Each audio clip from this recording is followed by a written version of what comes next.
a team of shamans revive the energy flow of a country. The story begins with our main characters, Hwarim and Bongil, going to a hospital where they are supposed to look after a baby who has been crying continuously since he was born. The woman whistles loudly. Apparently, even the most famous medical teams could not speculate what has happened to the child. The man puts a small pocket-like things from his box and chants a mantra.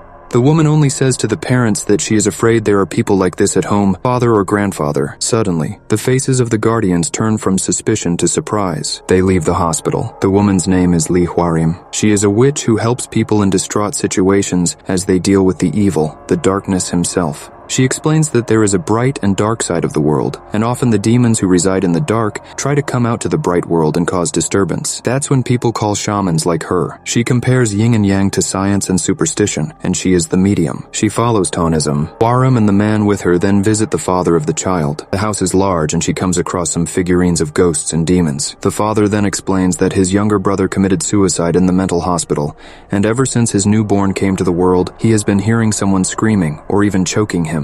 The woman explains that she saw a shadow when coming inside the home. Maybe it's his ancestors. Ancestral spirits are somehow feeling uncomfortable and distraught. Maybe that is causing tension on the present generation. She suggests that they will have to hire more people and look into it.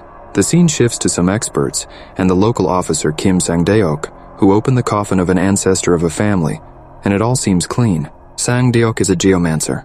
These people are highly significant in Korean society because they are supposed to suggest the best locations for all kinds of work, mostly for cremations. This work is known as feng shui. A morticier named Yong-gun removes metallic and other unnecessary stuffs from the coffin. They take out the skeleton. The local officer says that the grandmother's dentures is missing, and it is revealed that indeed the grandson of the family took the dentures. He said he kept it as a souvenir and started crying. The officers later enjoy a meal sitting in their office, talking about the burial ground and graves. Hwarim and the man with her visit the building, the office of feng shui. They discuss about the family Hwarim visited recently. She says that the eldest grandson has ghost signs, and the newborn is also affected by an unknown spirit. She wanted suggestions from Sang-deok about the grandfather's burial ground, and wanted to know if they should be relocating it. Back in the family's home, the son Park Ji-young shares with a woman in his family that they will be digging up the tomb of his grandfather. The decision has been taken, and it will be done anyway. The woman says she doesn't trust Hwarim or anyone of those kind. Rather, the baby will be fine with treatment itself. In the hospital, the baby keeps crying while Ji-young seems distraught in pain and discomfort. The scene shifts to the feng shui group again. Sang meets Park Ji-young and starts asking about his family and ancestors, but he seems somewhat secretive about it, preferring to quickly end whatever is going on and move on without many people knowing about it. Park Ji-young says that he wants his grandfather's body to be burned and not to be done in any other way. Everyone reached the burial ground in a mountainous area. There's a tomb with no engravings other than mere numbers written on it. Sang asked Ji-young about the person who suggested this burial site for his grandfather, to which Ji-young replies that it was a monk named who said that this site is perfect, and since his grandfather was a special man for the country, he was given this place. Sang asks that the tomb seems rather normal considering how rich the family actually is. Ji-young replies that this is because during the time of the burial grave, thefts were very common. So they decided to make a normal tomb, so no one could suspect how rich of a man is buried here. After much thought, Sang denies to work on the case. While going back, he explains to the others that for the years that he has been working, he has never seen such a cursed land, and everyone can be dead if they continue to work on the case. Also, there are foxes in the area, which is quite odd, considering they never stay near graves. Ji-young emotionally tries to convince them to help him, since his newborn is getting severely affected. Sang asks if he is hiding something from them, to which Ji-young denies. Hwarim says they can take out the grave with rituals, so no one would be caused any harm. Sang was still not convinced, but agrees anyway. The next day, ritual starts, and at the same time digging work had started. 5 pigs were presented to show the 5 men who were associated with digging, so in any case of problem, the pigs would be caused harm, not those men. Ritual begins. Hwarim starts dancing vigorously and kills the pigs, drinks their blood, and on the other hand, the grandfather's coffin is found. The coffin looks quite expensive and unique, probably something that the royals would use. They put the coffin in the car so they can take it for cremation as soon as possible. Meanwhile, a man who was digging before plays around the burial ground thinking something valuable might be found. He instead finds a snake with something like a human head. Terrified, he kills the snake. Just then, it starts raining, meaning that some kind of misfortune is waving over them after he killed the snake. Cremation shouldn't be done in a rainy day, so instead the coffin is placed in a hospital ward for the day. Sang then visits a temple he saw on the way to the burial ground. He asks a man there about the ground. The man says that this place has been here for over 100 years. There lived a very powerful feng shui monk named Wang, but there was no other monk named Gitsume. Even the man has heard about the rumors around the tomb. He says that many grave thieves tried to rob the grave, but they failed because it is highly protected. Also, the things used by these thieves are present here for years. Sang finds many metal rods in the belongings. The scene shifts to the hospital, where a worker out of greed opens the coffin through which the grandfather's spirit escapes. It escapes from Hwarim's side, causing her to get unconscious. The evil spirit then approaches Ji-young's house and kills his son and daughter-in-law, which means Park Ji-young's father and mother. All the other members are soon notified. Sang rushes over to protect Ji-young, considering the spirit's next target is him. Meanwhile, Hwarin calls the spirit to get inside Bongil's body to ask him some questions and later lock him in the coffin.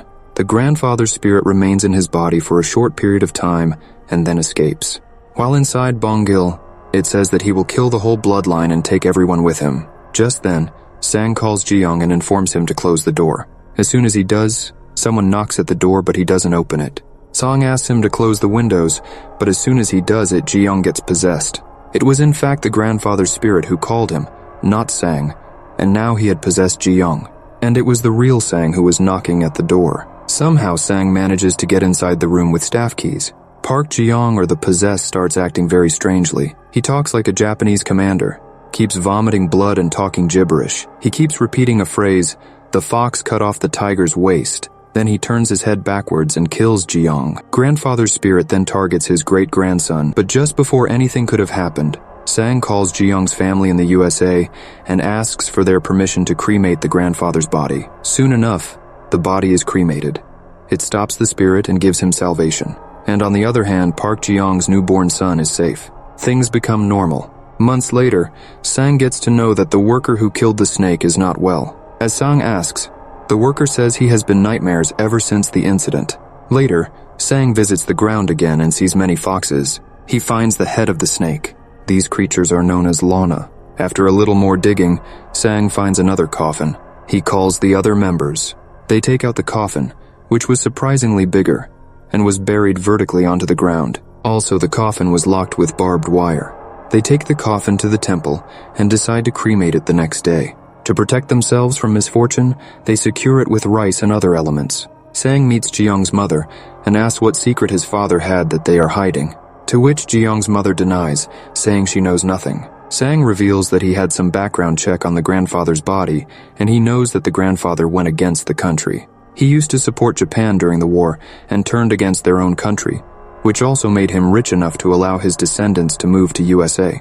This is maybe the reason why Gitsumi punished him by beautying him in such a ground, to which she replies that Gitsumi himself was Japanese. Why would he punish the grandfather? Gitsume's real name was Murayama Munji, and he knew all the Japanese provincials. The team then proceed to have dinner and sleep. Hwarim, who was sleeping in the car, calls her sisters to find about Murayama. They say that he was a very powerful shaman. He was known as the Japanese fox. In fact, Hwarim's master had met him too. Hwarim realizes that they are trying to fight against a great force. She remembers her grandmother, who was a great shaman, and at the same time her spirit is seen protecting Hwarim. Meanwhile, the old man of the temple hears some absurd noises and goes on to search for it. Bongil also awakens due to discomfort and finds that a huge-looking man has killed many animals and has also killed the old man and a caretaker. He quickly goes to check on the coffin and finds it broken and something has escaped through the roof. He then wakes up Hwarim and others. Hwarim finds a Japanese samurai's helmet while searching around. Just then we can see the huge figure approaching the same room. Hwarim bows down quickly out of fear. The figure asks if there are any humans, to which she replies that she is not a human, rather she is a follower of him.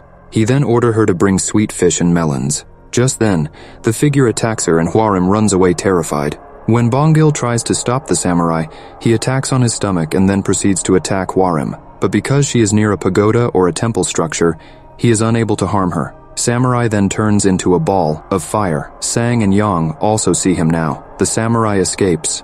Bongil is then taken to hospital. Hwarin is sad about his condition. Hwarim says that the samurai is a strong spirit attached to something. Sang thinks about the phrase Jiang was repeating before his death. He then quickly goes to the temple to investigate the tools left by the robbers. He finds a photo in a book. Hwarim had also called his sisters to take care of Bongil. They realize that he is possessed by the samurai. Under possession, he says that his master, the samurai, had killed 10,000 people, which made him a divine entity. And right now he is in his 38.3417 and 128.3189th number. These are the exact numbers written on the grandfather's tomb. Hwarim says they need to fight this spirit to save Bongil. On the other hand, Sang reaches the gravesite with the tools of the thieves and starts digging. He finds the samurai ghost buried in the exact spot which was sleeping there. He then returns to meet the other team members and explains everything. For the backstory, Exhuma or Gitsume was a monk who wanted to destroy Korea during the time when Japan invaded the country. He wanted to destroy the energy of the country, so he planted these metal rods at very specific sites to control the flow of energy and destroy it. And people who were supposed to be thieves were actually a group of people who took out these metal rods to save the country. And the final rod was buried in the grandfather's burial site. The samurai is the one protecting it. Sang explains everything to the members. Everyone agree to help him.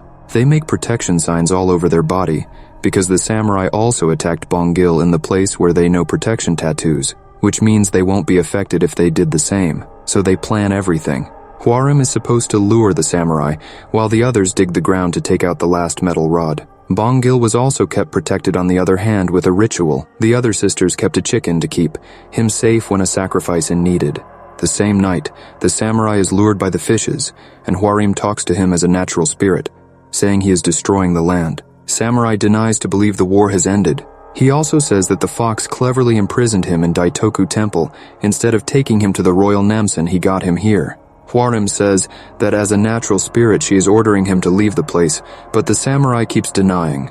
She also asks him to free Bongil. The samurai actually existed before 500 years. During his death, even if he was beheaded, he kept fighting. His body remained intact, and after years the body was found by Gitsume. Gitsume put a sword perpendicularly in the body of the samurai, and then closed the body by sewing it. He cursed the samurai and binded the body to spells. He then buried the samurai's body under the grandfather's body. And yes, the sword itself is the last metal rod to be taken out. Samurai moves forward to attack Hwarim, but then her grandmother's spirit appears, which stops Samurai. He then escapes again to his location. On the other hand, Sang is unable to find the metal rod. Just then, Samurai gets hold of Sang. He says that Sang should either be his slave, or he will take out his liver. Samurai then takes his hand inside Sang's bottom. Sang knows how to kill the samurai. Sang had understood the whole scene with the samurai.